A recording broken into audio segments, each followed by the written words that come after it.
Hello mga kainday, good morning or good afternoon. Ayan, gugupitan ko nga pala din si Father Earth, pero nagka-diferensya pala yung razor ko. Ayan, aayusin ko muna sa kusina hanggang maayos ko, trinay ko ulit.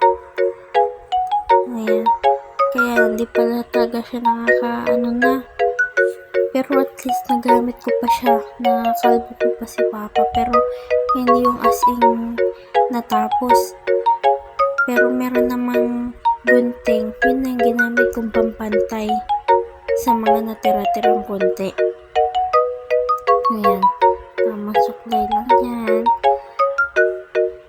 Ayan, madami pang matitira dyan. Nabojok-bojok na yung razor ko. Baka naman may sponsor dyan. Nagbabaka lang. Ayan. Tamang gupit lang kay Papa dyan.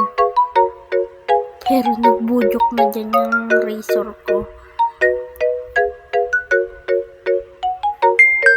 Ayan. Dyan na nga nagsimula. O, ayaw na. Kaya lang makulit ako. Ginamit ko ulit yung razor. O, diba? Kaya lang ayaw talaga. Pero dahil makulit na naman ako, gagamitin ko na naman ulit yung razor dyan. Pero sadyang ayaw na talaga. Hanggang sa pinantay-pantay ko na ang gamit ang gunting. Tapos na, yun lang. Pa-like and follow. Ayan guys, sininop ko na yung mga napaggamitan at mga buhok-buhok ni Papa. Yun lang, bye-bye.